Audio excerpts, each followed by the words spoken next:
아멘. 할렐루야. 우리 하나님께 영광의 박수 올려드립니다. 감사합니다. 감사합니다. 네, 주여. 네.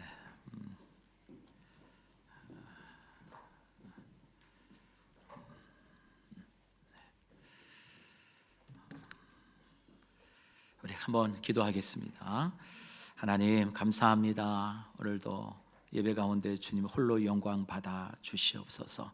우리 성도들, 우리 하나님께 예배하기에 이 자리에 나올 수 있도록 모든 상황과 환경을 하나님 주장해 주시고, 또 빈손으로 나오지 않도록 주께서 때를 따라 도는 은혜로 함께 하시고, 저들의 삶에 하나님 그 부어주심의 은혜를 따라 또 10의 1조를 하나님께 드리고, 또 감사와 기타 이런 마음에 정한 모든 예물들을 아버지여 저들의 중심을 담아 믿음으로 하나님께 올려드립니다. 주님, 이 예물을 온전히 하나님 받아 주시옵시고, 저들의 삶의 필요를 꼭 채워주시기를 원하며, 결코 우리 성산의 모든 가족들은 부족한 인생, 아버지 하나님 미흡한 인생 아무도 없도록 하나님께서 저들의 삶의 모든 것을 아버지 풍요와 풍성함으로 하나님 채워주시고 하나님 공급하여 주시옵소서. 주의 몸된 교회가 주의 이름을 드러내고 주의 생명을 살리는 일에 귀하게 쓰임받는 교회 되기를 원합니다. 하나님 지혜와 능력과 은혜를 더하여 주세요. 아버지 하나님, 하나님이 함께 하시면 될 줄 믿습니다. 하나님이 이끌어 가시면 아버지 하나님 능치 못함이 없을 줄 믿습니다. 그 은혜가 교회에 날마다 있게 하여 주시옵시고, 아버지의 뜻을 드러내고 나타내는 일에 우리 온 가족들이 다 쓰임받는 인생이 될 수 있도록 하나님은 인도해 주시옵소서. 하나님 감사합니다.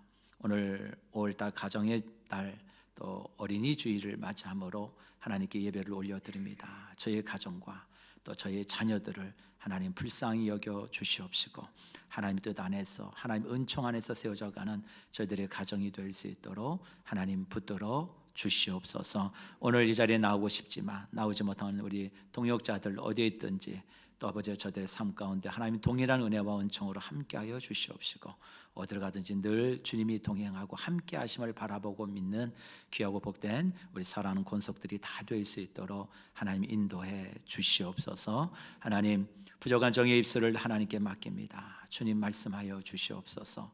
깨닫는 은혜를 우리 모두에게 더하여 주시옵시고, 머리만 채우는 시간이 아니라 우리의 가슴이, 우리의 심령이 열려지고 우리의 심령이 밝아지고 우리의 심령이 믿음으로 굳건히 세워지는 하나님의 말씀이 되게 하여 주시옵소서. 모든 것 주께 감사드리며 살아계신 주 예수 이름 받들어 간절히 기도드립니다. 아멘. 아멘. 할렐루야. 아멘. 네, 5월달 저희 교회 표입니다. 우리 한번 읽어볼까요? 보이시죠? 읽어볼까요? 시작. 행복한 가정, 건강한 교회. 네, 5월달입니다. 행복한 가정. 여러분 가정이 주 안에서 행복하시길 축복합니다. 네, 잘 되셔야 돼요. 잘 되셔야 됩니다. 자녀들이 잘 되는 것처럼 큰 기쁨이 어디 있어요? 잘 돼야죠. 우리 심리학 용어에 보면은 인지의 일관성이라고 하는 단어가 있어요. 조금 어려운 얘기일 수 있는데 쉽게 풀어하면 금방 이해되실 거예요. 사람은 처음에 한번 믿는 것을 끝까지 믿으려고 하는, 또 믿는 그런 경향과 욕구가 우리 인간에게 있다는 것이죠. 그래서 그것을 한번 바꾸는 데는 큰 희생과 고통이 따르기 때문에 쉽게 자신이 처음 믿으려고 했던 것을, 그 신념을 바꾸지 않으려고 하는 그런 태도, 그런 심리를 인지의 일관성이다 이렇게 이야기해요. 여러분 미국에 있었던 실제로 한 이야기입니다. 한 책을 보니까 한 예화 집에 있길 한번 제가 좀 인용을 하려고 그래요. 한 젊은 사형수의 이야기입니다. 그리고 그의 어머니의 이야기예요. 이 친구가 사람을 죽여서 이제 사형 선고를 받고 이제 사형수로서 형을 앞두고 있습니다. 이 사형수에게 마지막 청이 뭡니까? 그랬더니 부모님, 어머님 얼굴을 한번 보고 싶습니다. 그래서 수소문 끝에 어머니를 이제 감옥으로 모셔와요. 그 우리가 생각하고 기대하는 그런 모습들이 있죠. 마지막 죽기 전에 그 어머니를 만나고 그 뜨거운 눈물을 흘리면서 참 부끄러운 아들을 어머니한테 막 용서를 구하고, 또 차마 그 자식에게 말 못한 모든 이야기들을 마지막 그 눈물로 그 말을 대신하는 그 어머니의 그런 모든 이 동정, 이런 마음 감정들이 아마 우리가 생각하는 예상되는 일이었을 거예요. 그런데 전혀 그런 예상과는 다른 일이 벌어지고 맙니다. 이 사형수 아들이 어머니하고 한번 포옹하고 싶습니다 라고 포옹을 해요. 인사를 나누는 것이죠. 그러다가 어머니와 잠깐 짧게 입맞춤을 합니다. 근데 그 입맞춤 할 때 이 아들이 어머니의 입술을 이빨로 물어 뜯어버립니다. 얼마나 당황스럽겠어요. 입술을 물어 뜯으니까 입술이 터졌겠죠. 그러니까 피가 막 흥건히 났었겠죠. 놀랐던 교도관들이 떼어내고 그 면회실이 순간적으로 아수라장이 됩니다. 그러면서 교도관이 이 사형수의 아들을 떼어내면서 격리시키면서 가는데 이 아들이 소리칩니다. 어머니를 향해서, 어머니, 오늘 이 못난 자식이 사형수가 된 거 어머니 죄송합니다. 그러나 제가 오늘 이 사형수로 쓰게 된 것은 어쩌면 어머니 때일지도 모릅니다. 제가 어렸을 때 전 기억도 합니다. 어렸을 때 어머니와 함께 이웃집에 놀러 갔다가 그 집에서 예쁜 장난감을 보고는 그걸 몰래 제가 훔쳐서 가지고 왔습니다. 그런 저를 어머니는 한 번도 나무라거나 책망한 적이 없으셨습니다. 그대로 저는 남의 것에 손을 대는 것에 만족을 느꼈고 내가 갖고자 하는 것들은 무슨 수단을 써더라도 소유하려고 했습니다. 그게 나쁜 것이라고 생각해 보지 못했습니다. 나중에 무엇을 소유하기 위해서 남의 생명을 해치는 일도 저는 서슴없이 하게 되었습니다. 그 말을 이 청년이, 이 아들이 막 외치는 거예요. 여러분, 누구도 이 자리에 계신 분들이 이 사형수의 이 행동과 말이 올바르고 정당하다라고 생각하는 사람은 거의 없으실 거라고 저는 생각해요. 어쩌면 자신의 부끄러운 모습을 애써 부모의 탓으로 돌리려고 하는 자식이 더 믿게 느껴질지도 모르겠습니다. 그런데 한 번쯤 이 사형수와 어머니의 이야기를 나와 우리의 가정, 우리 자녀들에게 끼치는 영향은 없을까 한번 생각해 보았으면 좋겠어요. 잠언 23장 13절 14절에 이런 말씀이 있습니다. 아이를 훈계하지 아니하려고 하지 말라. 채찍으로 그를 때릴지라도 그가 죽지 아니하리라. 내가 그를 채찍으로 때리면 그의 영혼을 수월에서 구원하리라. 우리 잠언 말씀에 이런 말씀이 나오죠. 초다를 금하지 말라. 아이들에게 회출이 되는 것을 금하지 말라는 거예요. 회출이 될 때는 돼야 된다는 거죠. 성경 인물 중에서 한 안타까운 가정 이야기를 합니다. 엘리라고 하는 제사장 이야기를 시작하려고 합니다. 여러분, 엘리는 제사장이었어요. 사무엘 시대에 하나님의 그의 가문을 통해서 하나님의 선한 일, 즉 하나님이 자기 백성과 함께하는 아주 중요한 제사장으로서 쓰임 받았던 가정이에요. 근데 그 가정에 두 아들이 있었죠. 홈니와 비느하스. 이 두 아들들의 삶이 어떠했는지 성경은 이 한 문장으로 모든 걸 다 요약하고 있습니다. 사무엘상 2장 12절의 말씀 같이 한번 볼까요? 읽겠습니다. 시작. 엘리의 아들들은 행실이 나빠 여호와를 알지 못하더라. 이 문장이 이해하는데 어려우신 게 있나요? 없죠. 엘리의 아들들은 뭐가 나빠요? 행실이 나쁘고 뿐만 아니라 여호와를 알지 못하더라. 이걸 오늘 조금 유식하게 우리 하나만 좀 더 배워볼까요? 히브리어를 한번 봅시다. 히브리어 못 읽겠죠? 네, 그래서 제가 친절하게 한글로 써놨습니다. 한글을 읽으시면 돼요. 시작. 베네 벨리야알 로 야드 에트 여호와. 간단해요. 베네라는 뜻은 벤, 아들들이라는 복수형이에요. 벤은 아들이라는 뜻이고 베느라는 복수 형태예요. 아들들이다. 벨리야알, 무가치한, 쓸모없는, 타락한 이런 뜻이에요. 무가치한 아들들이었다. 타락한 아들들이었다. 쓸모없는 아들들이었다. 이런 의미예요. 그 다음에 야드 나오죠. 로는 히브리에서 로는 영어의 no에 해당됩니다. 부정, 아니다 이런 뜻이에요. 로는 뭐죠? 아니다라는 거예요. 야드는 우리 잘 알죠? 야다라는 단어 히브리 말 뭐죠? 알다라는 뜻이에요.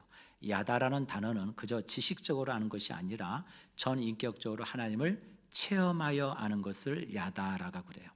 그러니까 다시 말해서 이 말씀에 보면 엘리의 두 아들들은 야드라는 것은 하나님은 지식적으로 알았어요. 그런데 뭐가 없어요? 체험적으로 아는 하나님이 없어요. 삶에. 그게 두 아들들의 한계였어요. 그래서 에트 여호와 목적어예요. 에트 여호와, 여호와를 이런 뜻이에요. 그러니까 다시 말해서 여호와를 알지 못했다. 그래서 그들이 뭐 했다는 거예요? 무가치한 아들들이 되었다. 이런 얘기예요. 여러분, 엘리는 제사장입니다. 하나님 섬기는 사람이에요. 온전말로 얘기하면 교회 공동체 안에서 신앙생활하고 하나님께 예배하며 직분까지 받은 사람이었다는 얘기예요. 누구보다도 하나님을 잘 알았겠죠. 그런데 그의 자녀들은 하나님을 알지 못해요. 아니, 제사장의 아들들인데 하나님을 몰랐을까요? 여러분, 그럴 일은 없을 거예요. 지식적으로 아는 하나님은 있었겠죠. 그러나 더 중요한 것은 지식적으로 아는 하나님이 아니라 뭘 알아야 돼요? 체험적으로 경험되어지는 하나님이에요. 다시 말해서 엘리 아버지의 하나님이 아니라 누구의 하나님이 되어야 돼요? 나의 하나님이 되지 못해요. 나의 하나님이. 여러분, 그러니까 그의 삶에 어떤 일이 벌어져요? 제사를 멸시합니다. 자기 멋대로 해요. 제사를 우습게 여겨요. 예배를 가볍게 여깁니다. 뿐만 아니라 한 걸음 더 나아가서 회막에서 수중 두른 여인들과 동침해요. 그게 있을 만한 일입니까? 하나님 앞에 전혀 부끄러움이 없어요. 하나님의 존재의식이 그들 삶에 전혀 있지 않아요. 그런 그 일에 엘리가 어떻게 반응을 했느냐, 우리 성경 한번 볼까요? 사무엘상 2장 23절 25절입니다. 시작. 그들에게 이르되 너희가 어찌하여 이런 일을 하느냐, 내가 너희의 악행을 이 모든 백성에게서 듣노라. 내 아들들아, 그리하지 말라. 내게 들리는 소문이 좋지 아니하니라. 너희가 여호와의 백성으로 범죄하게 하는도다.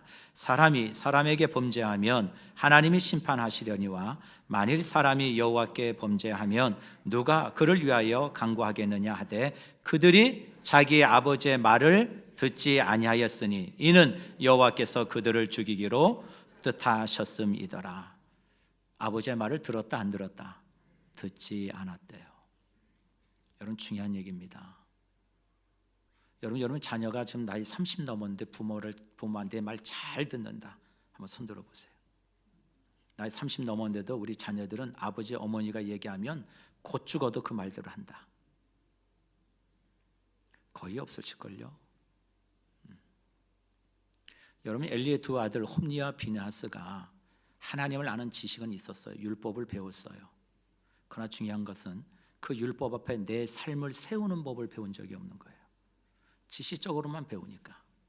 그 말씀이 내 삶의 동인이 돼야 되는데 그런 걸 배운 적이 없는 거예요. 그런 걸 가르침 받은 적이 없는 거예요. 왜 기도해야 되는지, 왜 예배해야 되는지, 하나님이 어떤 하나님이신지, 하나님을 아는 것과 하나님에 대하여 아는 것은 완전히 다른 거예요. 엘리의 두 아들들에게 제사장이었음에도 불구하고 그 아들이 하나님을 알지 못했다는 건 참으로 불행한 일이에요. 여러분, 그래서 결국 하나님은 그들을 어떻게 하죠? 버리셔요. 엘리의 가문이 대가 끊깁니다. 뿐만 아니라 제사장의 거룩한 이 직분도 엘리에 대해서 끝나버리고 말아요. 이게 과연 잘된 집안이라고 말할 수 있을까요? 우리 사랑하는 성도 여러분, 올 가정의 달입니다. 어린이 주일입니다. 우리 자녀가 하나님이 우리에게 주신 선물이란 거 여기 모든 분들 다 믿고 그렇게 알고 계실 거라고 믿어요. 여러분 자녀들에게 정말 뭘 남기고 싶으신가요? 좋은 대학, 안정된 직장, 경제적인 여유 다 중요합니다. 그런데 이 모든 걸 다 가졌다고 칩시다. 남들이 자랑할 만하고 흠모할 만한 그런 대학 나오고 직장 가지고 1년에 연봉 수없이 버는 그런 아들 됐다고 칩시다. 그런데 그 아들과 그 자녀 위에 하나님이 계시지 않아요. 하나님을 모릅니다. 여러분, 그래도 괜찮으시겠어요? 오늘 솔로몬의 지혜선인 잠언은 우리에게 아주 간단하지만 명료한 진리를 우리에게 말씀하고 계셔요. 우리 같이 한번 본문의 말씀 한 번 더 읽을까요? 시작. 마땅히 행할 길을 아이에게 가르치라. 그리하면 늙어도 그것을 떠나지 아니하리라. 마땅히 행할 길을 너희 자녀들에게 뭐 하라고요? 가르치래요. 그리하면 늙어도 그 길을 떠나지 아니하리라. 여러분, 이 오늘 말씀을 그냥 여러분들이 묵상하고 암송했으면 좋겠어요. 너무 간단한 말씀이니까. 저는 오늘 저와 여러분들에게 한 가지만 기억하길 원합니다. 정말 우리가 우리 자녀들에게 남겨줘야 될 정말 가치 있는 유산이 있다면 그건 성공이 아니라 하나님을 떠나지 않는 믿음인 줄 믿습니다. 그거 하나 여러분 붙들으시면 좋겠어요. 하나님 떠나지 않는 믿음. 그저 하나님을 아는 정도의 믿음이 아니라 하나님이 누구인지를 철저히 그의 삶 가운데 경험되어지고 내 삶의 진정한 주인은 하나님 한 분밖에 없습니다. 내 삶의 모든 결정은 하나님께 있습니다 라고 하는 그런 믿음이요. 오늘 마땅히 행할 길을 가르치라고 얘기합니다. 오늘 성경 말씀 보면 가르치다라는 단어가 나오는데 이게 히브리 말로 하노크라고 하는 단어예요. 이 하노크라는 단어는 영어로 얘기하면 teaching이란 단어가 아닙니다. 그냥 가르치다라고 생각하는 그런 의미를 뛰어넘어서 이 하노크는 이런 뜻이에요. 그의 원어 근거를 찾아보면 봉헌하다, 헌신하다, 시작하다, 이 어원에서 시작된 거예요. 하노크는 봉헌, 시작, 헌신이란 이 동사에서 시작이 됩니다. 이 솔로몬이 성전을 짓고 하나님께 봉헌할 때도 이 봉헌식 할 때 봉헌하다 그 단어도 하노크란 단어를 쓰고 있어요.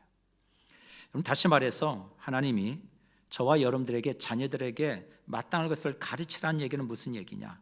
자녀가 하나님께 속한 방향으로 시작할 수 있도록 해라. 하나님을 향하여 헌신하는 인생이 될 수 있도록 뭐예요? 가르쳐 주라는 얘기예요. 여러분, 자녀가 마땅히 가야 될 길을 어려서부터 가르쳐지지 않으면 결코 늙어서까지 평생 그 길 못 갑니다. 절대 못 가요.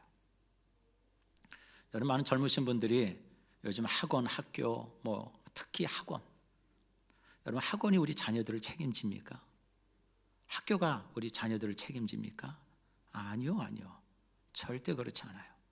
자녀의 교육에 끝까지 책임지고 가야 될 사람은 누구냐? 부모밖에 없어요. 부모가 끝까지 책임지고 가는 거예요.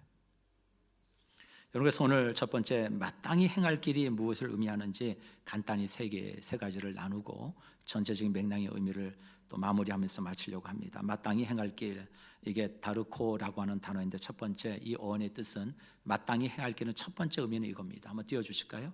마땅히 행할 길은 무슨 길이에요? 입의 길. 첫 번째 의미는 입의 길이에요. 쉽게 말해서 이런 얘기예요. 말버릇부터 고쳐라, 이런 얘기예요. 말버릇부터 가르쳐라. 쉽게 해서 말하는 뽐새부터 가르쳐라. 언제부터요? 어려서부터. 여러분, 그러니까 우리 그런 얘기죠. 그 사람이 말하는 걸 보면 그 사람의 인격이 다 드러나요. 그 사람이 쓰는 언어를 보면 그 사람이 신앙의 사람인지가 다 드러나요. 뭐든지 정말 내게 주어진 크든 작든 그것이 하나님의 은혜인 줄 알고 하나님의 그것인 사랑인 줄 아는 사람은 항상 매사에 모든 얘기죠. 하나님이 하셨습니다. 하나님이 인도해 주셨습니다. 여러분, 제가 이혼숙녀라는 캠프를 보니까요, 정말 요즘 젊은 사람들 정말 제가 좀 이해가 안 돼요. 우리 여기 계시는 50대, 60대 이상 되신 분들은 아마 이혼숙녀 캠프를 보시면은 도저히 이해가 안 되실 거예요. 저런 것도 못 참고 어떻게 결혼 생활을 하지? 어떻게 저렇게 말을 함부로 하지? 어떻게 자녀들 앞에서 저런 행동을 서슴없이 하지? 아마 그런 생각들이 많이 드실 거예요. 그 프로를 보면. 저희 때 부모님들만 하더라도 보면 힘들고 어려워도요, 웬만하면 그냥 참으셨어요. 그런 게 눈에 선해요. 근데 요즘 젊은 사람들 보니까 안 참아요. 말이 얼마나 거칠고요, 싸납고요, 무서운지 그냥 자신의 감정 나오는 대로 그냥 쏟아내더라고요. 할 만 안 할 만 다 해요. 정작 중요한 가정은 하나도 생각 안 하고 나만 생각하더라고요. 나만. 어쩌면 이렇게 혼자 살 때 모습 그대로 살아가는지 제가 그 프로 볼 때마다 막 마음이 답답해요. 조금도 양보하려고 하지 않아요. 희생하려고 하지 않아요. 그저 혼자 살 때 있는 모습 똑같이 살아요. 결혼해도 자녀를 낳아도 학부모가 되어도 혼자 살 때보다 하나도 버리지 않아요. 나는 나예요. 여러분, 결혼했으면 가정이 제일 중요한 거 아닙니까? 여러분, 그렇죠? 결혼했으면 가정이 제일 중요한 거예요. 여러분, 신앙생활 열심히 하는 거 좋습니다. 그러나 가정을 저버리고 신앙생활하는 건 올바른 게 아니에요. 그건 하나님이 기뻐하시는 게 아닙니다. 여러분, 가정부터 세우셔야 돼요. 가정이 하나님의 말씀 안에 잘 세워져 가는지를 돌아보셔야 돼요. 그리고 교회 일을 하세요. 가정을 내팽개치고 교회 와서 열심히 일한다는 거, 그거 절대 기뻐할 일이 아니에요. 하나님이 세우신 가정부터 돌아봐야죠. 근데 참 말을 함부로 해요. 그 아이들이 그런 가정에서 자라면 도대체 어떤 성인이 될까 기대할 게가 없어요. 여러분, 자녀들 말투를 보면 그 어머니가 쓰는 말투가 그대로 드러나는 거 아시죠? 가만히 보면 부모가 어떤 말을 쓰는지, 평상시에 어떻게 대화하는지 그 자녀들이 하는 얘기를 들어보면 알아요. 아, 그렇구나. 제가 언젠가 전주에 우리 갈 일이 있어서 우리 아는 목사님들 한번 만난 적이 있어요. 한 3, 4살짜리 어였나? 이게 세발 자전거를 타고 막 놀고 있더라고요. 가다가 너무 귀여워가지고 아유 저 이쁜 애인데 저기 뭐라도 하나 줘야 되지 않을까? 막 그러니까 아무것도 없고, 그렇다고서 장판 처음 보는 애에게 돈 10,000원 주기도 좀 뭐 하고, 그래가지고 지나가서 너무 이뻐가지고 한 3살 4살 이렇게 됐을 거예요. 막 상상하는데 아유 이쁘다, 너 누구 닮아서 이렇게 이뻐? 그랬더니 그 아이가 뭐라고 했게요? 예? 여러분 뭐라고 했을 것 같으세요? 고마워요 아저씨, 저 이쁘죠? 이랬을 것 같아요? 제가 설교 시간이나 차마 제가 육두문자는 못 쓰겠습니다. 그 아이가 뭐라고 했느냐? 앞에 XX야 뭘 쳐다봐, 이렇게 얘기하는 거예요. 전라도에 쓰는 그 욕같이 하는 욕이 있어요. 네, 예. 제가 차마 설교 시간 얘기를 얼마나 제가 깜짝 놀랐는지요. 어안이 벙벙해가지고 무슨 애 한 4살짜리가 저런 말을 하지? 여러분 그걸 보면서 누가 제일 먼저 생각났을까요? 부모가 먼저 생각났죠. 도대체 이 아이의 부모는 도대체 누굴까? 이 4살밖에 안 된 아이의 입에서 어떻게 저런 쌍스러운 얘기를 하고 어디를 쳐다보냐고 어른한테 저런 얘기를 할까? 너무 충격이었어요. 우리 사랑하는 성도 여러분, 성경은 마땅한 길, 말버릇, 말하는 뽐새부터 가르치래요.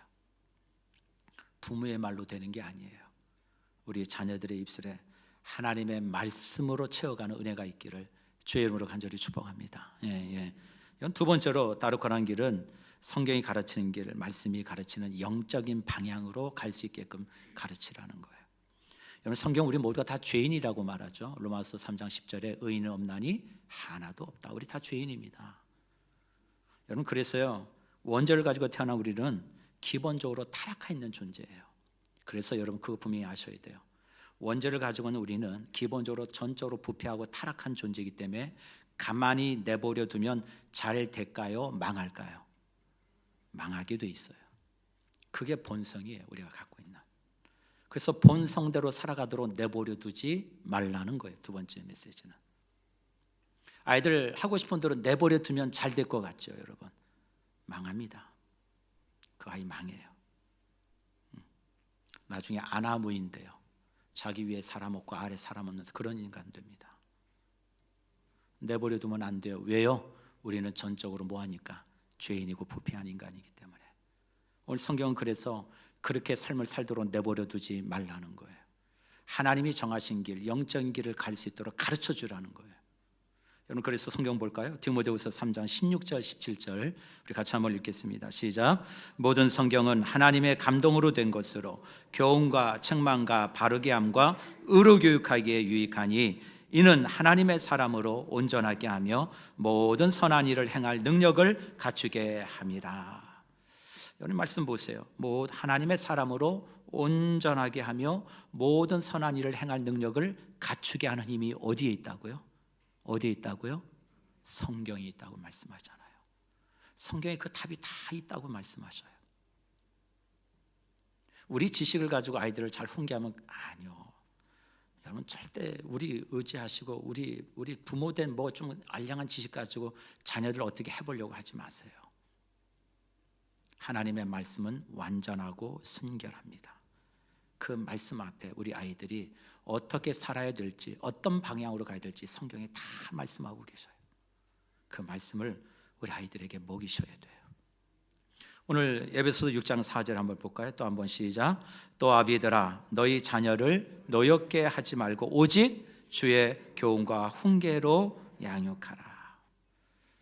우리 사랑하는 성산의 가족 여러분 자녀가 잘 되길 바라시죠? 아멘. 고민하지 마세요. 오직 주의 훈계와 교훈과 훈계로 양육하라고 말씀하고 계셔요.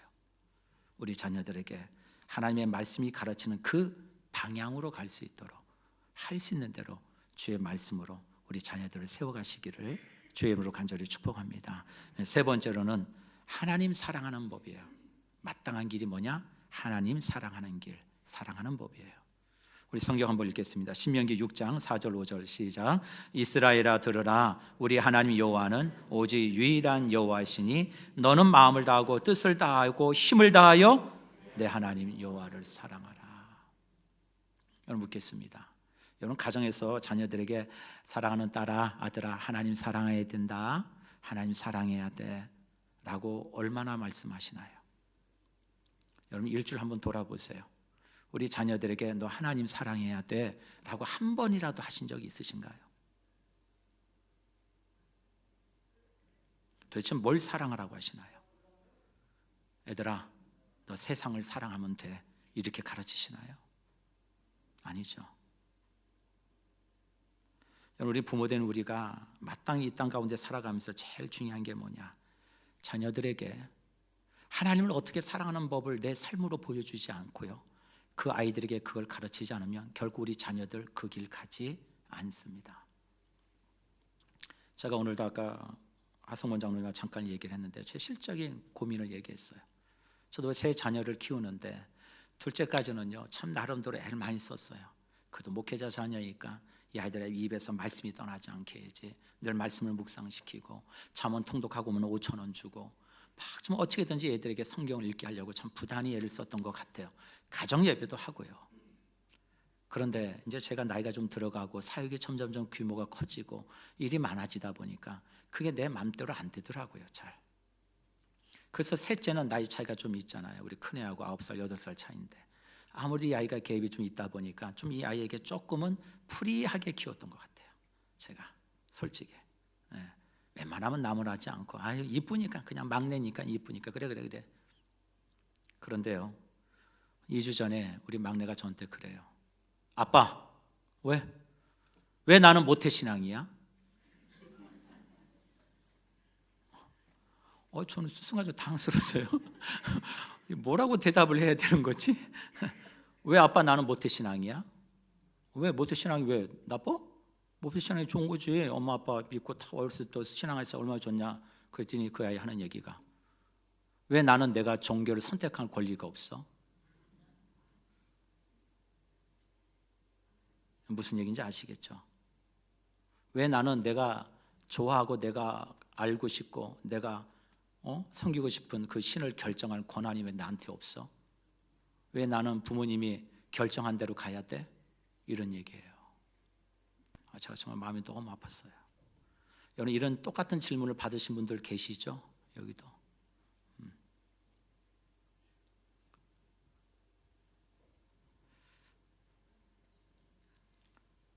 여러분 자녀는요 부모의 등을 보고 배우는 거예요. 내가 가지 않는 그 길을 자녀가 가느냐? 절대 안 갑니다. 내가 그 십자가 길을 가야 자녀도 가요.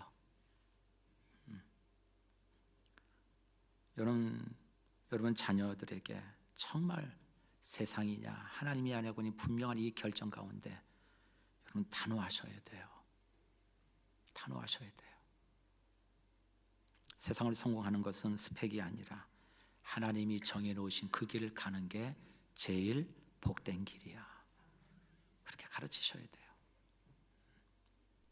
두 번째는요, 큰 주제 두 번째는 가르침은 말이 아니라 삶이라는 것을 여러분 기억하셔야 돼요.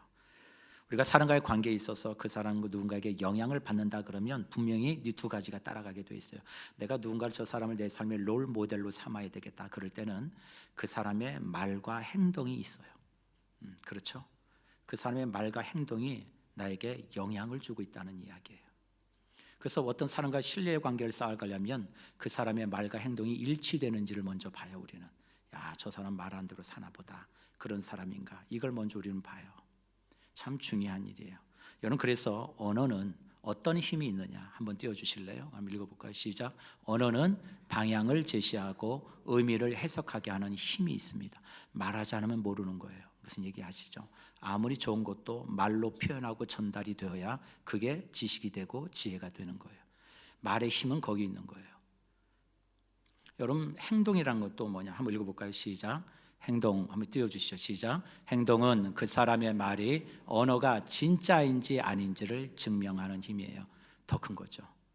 그 사람 말이 정말인지 참인지 거짓인지를 증명해내는 힘이 어디에 있어요?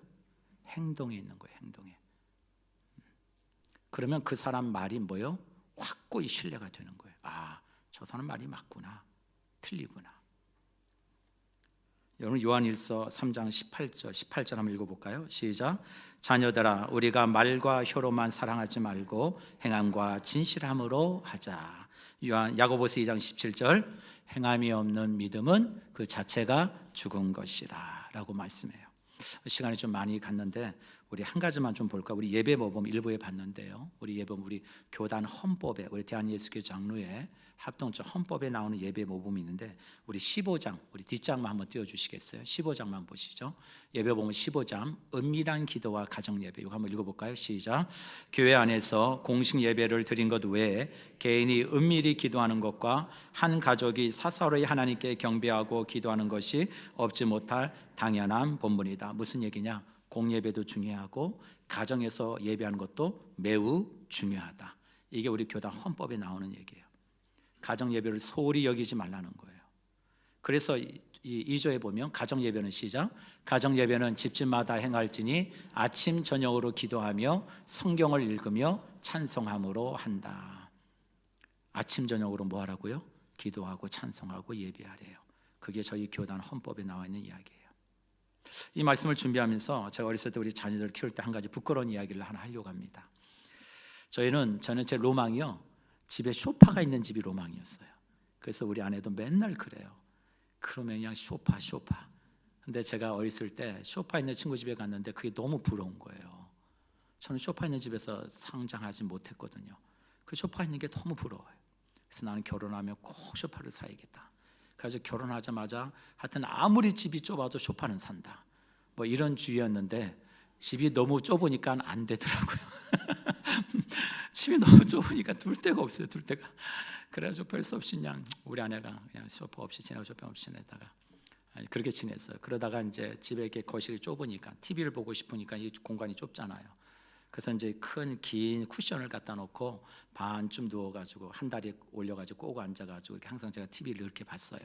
상상이 되시죠? 어떤 모습을 했는지. 그리고 다 봤는데 어느 날 문득 집에 왔어요. 그랬더니 깜짝 놀랐어요. 우리 두 딸이, 그때 막내가 없었는데 두 딸이 저랑 똑같은 모습을 앉아가지고 TV를 보고 있는 거예요. 하나도 안 틀리고. 제가 미리 정직하게 말씀드리지만 TV 볼 때는 이런 자세로 해야 된다 가르친 적 없어요. 네. 어쩌면 둘이 똑같이 누워가지고 반쯤 누워가지고 다리 한짝 꼬고 앉아가지고 둘이서. 그건 제가 그랬죠. 야, 네 똑바로 일어나.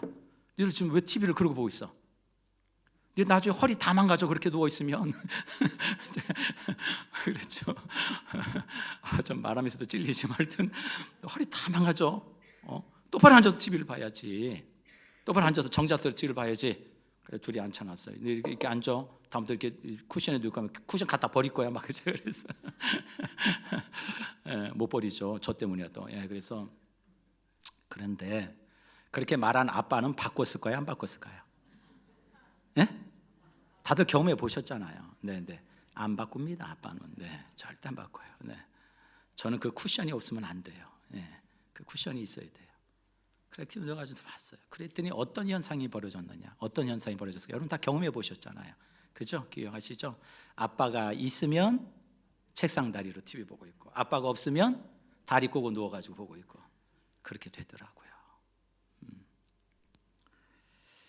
제가 좀 크니까요, 아이들이 이런 말을 하더라고요. 어렸을 때는 그런 말도 안 하고 아빠가 시킨 대로 좀 하더니 이제 크니까 이런 얘기를 해요. 엄마 아빠도 안 하면서 왜 우리에게만 하라고 해? 들어보셨죠? 들어보셨어야 되는데. 엄마 아빠는 안 하면서 왜 우리만 하라고 해? 지금 참 이렇게 뒤돌아보면 감사한 것도 참 많아요. 그런데 한편으로 좀 미안한 마음도 있죠.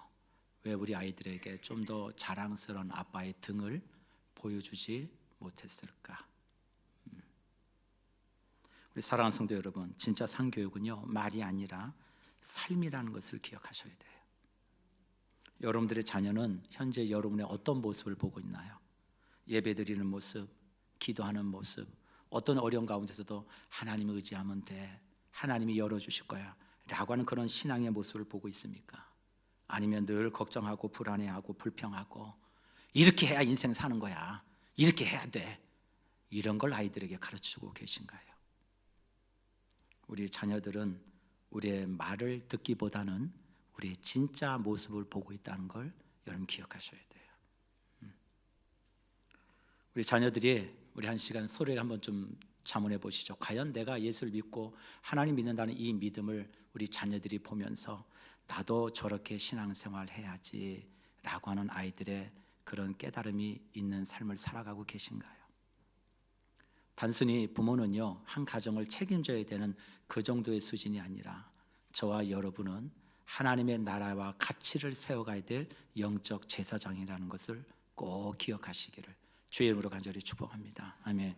마지막 세 번째로 따라해 보시죠. 떠나지 않는 믿음은 하나님의 전적인 은혜입니다. 이게 제일 중요한 것 같아요. 제가 설교를 준비하면서 한번 저의 모습, 저희에게 잠깐 들려드릴게요. 예수를 제가 3대째 믿고 우리 4대째 우리 신앙을 물려주고 있습니다. 저도 모태신앙으로 자랐어요. 그러면서 그 신앙을 우리 자녀들에게 물려주면서 제일 중요한 게 뭘까 생각해보고 또 생각해봤습니다. 그랬더니 딱 한 단어가 생각났어요. 하나님의 은혜구나. 이거 외에는 다른 단어가 생각나지 않아요. 저 개인적으로 뭐 대단한 믿음의 가문에서 태어난 사람 아닙니다. 저희 외할머니는요, 늘 성경을 읽고 계셨던 모습이 지금도 어렸을 때 기억이 나요. 그 빨간색 성경을 늘 읽고 계시고 한글도 모르시는 분이 그걸 어떻게 읽었는지 참 신기할 정도지만 늘 성경을 읽고 계시고, 저희 어머니는 교회 일이라면 뭐 사죽을 못 쓰는 분이었으니까 더 할 말이 없고, 그래서 늘 저에게 그랬죠. 주의 종 잘 섬겨야 된다, 하나님께는 좋은 거 드려야 된다, 항상 무릎 꿇고 기도해라, 주일 빠지면 밥도 먹지 마라. 이 네 번째가 저한테 가장 큰 충격이었어요. 주일 빠지면 뭐도 먹지 마라, 밥도 먹지 마라. 여러분, 남다른 열심을 가진 부모 밑에서 성장한다는 게 참 힘들어요. 우리 자녀들도 힘들었을 거예요. 진짜 힘들어요. 그래서 저는요, 정말 이런 불만이 저에게 있었죠. 왜 나는 선택권이 없고 부모가 늘 결정하면 따라야 되지? 그래서 제가 그때요, 대학을 가면서 아우 이제 집을 떠나는구나, 정말 집하고 제일 멀리 군 곳으로 대학을 가야지, 막 그런 생각도 했었어요. 그랬더니 진짜 멀리 갔어요.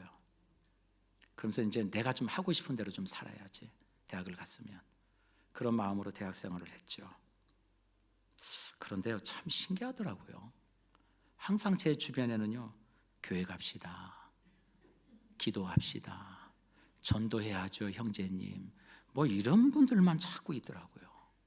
여러분 그거 아세요? 뭔가 일탈을 하고 나쁜 짓을 하고 싶어도 알아야 하죠.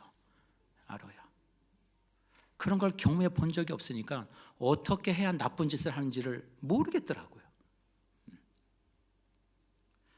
그래서 제가 군에 가서도 좀 생각해 보지만 참 그 바쁜 업무와 훈련 많았죠. 우리 김희석 집사님도 여기 계시지만, 여러분 정말 그 바쁜 일정 가운데 정말, 그런데 제가 생각해 보면 거의 주일을 범한 적이 없어요. 심지어는 주일날 당직이 서면 평일날 빨간 날하고 바꿔서 저는 평일날 남들 힘들어할 때 저는 당직을 쓰고 주일은 꼭 교회 갔어요. 그 정도였어요. 왜? 어렸을 때 엄마한테 그렇게 배웠거든요. 주일을 범하면 뭘 굶어라? 밥을 먹지 마라. 네. 참, 그러면서 오늘 제가 목회자가 서서 이 자리에 설 수 있고 가만히 생각해 보니까 오늘날 내가 온전히 나 될 수 있는 은혜가 뭘까? 라고 생각하니까 첫 번째는 어머니의 기도와 가르침이었고, 두 번째는 하나님의 은혜 붙드심이었구나. 그거밖에는 답이 없는 거예요. 뭐 찬란한 사람도 아니고 대단한 인생도 아닌데. 우리 사랑하는 성도 여러분, 오늘 본문의 말씀에 결론으로 이렇게 말씀합니다. 우리 같이 한번 읽어볼까요? 시작. 6절 다시 한번 시작. 마땅히 행할 길을 아이에게 가르치라. 그리하면 늙어도 그것을 떠나지 아니하리라. 여기서 늙다라는 단어가 히브리 말로 야즈킨이라는 단어인데, 노인이 되다, 늙다 이런 뜻이 아니라 평생에 이런 뜻이에요. 한길같이 어려서부터 마땅히 가르칠 걸 아이들에게 가르치면 그 길을 평생 떠나지 않고 간다는 거예요. 그런데 그게 우리의 힘과 의지로 되는 게 아니라 뭐가 있어야 돼요? 하나님의 은혜 붙드심이 있어야 되는 거예요. 그러기 위해서 부모된 저희가 해야 될 것이 있습니다. 오늘 저와 여러분이 약속하셔요. 어떤 일이 있어도 여러분들의 이 생명의 호흡이 끊어질 그때까지 하나님, 내 입술로 우리 자녀들 위한 기도가 멈추지 않게 하여 주옵소서. 아멘. 그 결단하셔야 돼요. 어떤 일이 있어도 내 생명이 생명이 타는 그날까지도 결코 우리 자녀들 위한 기도를 멈추지 않겠습니다. 그러면 돼요. 그러면 하나님이 우리의 자녀를 붙들어 주셔요. 우리 성경 말씀 읽고 마치겠습니다. 신명기 6장 9절, 우리 6절부터 9절 같이 한번 읽겠습니다. 우리 쉐마 말씀인데 우리 같이 한번 읽겠습니다. 시작.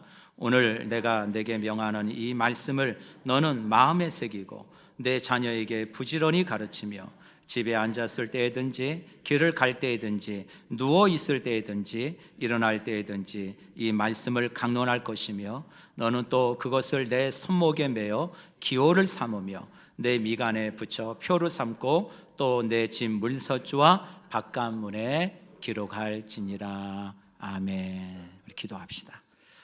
같이 한번 오늘 여러분 말씀을 기억하면서 오늘 잠언 22장 6절 마땅히 행할 길을 아이에게 가르치라.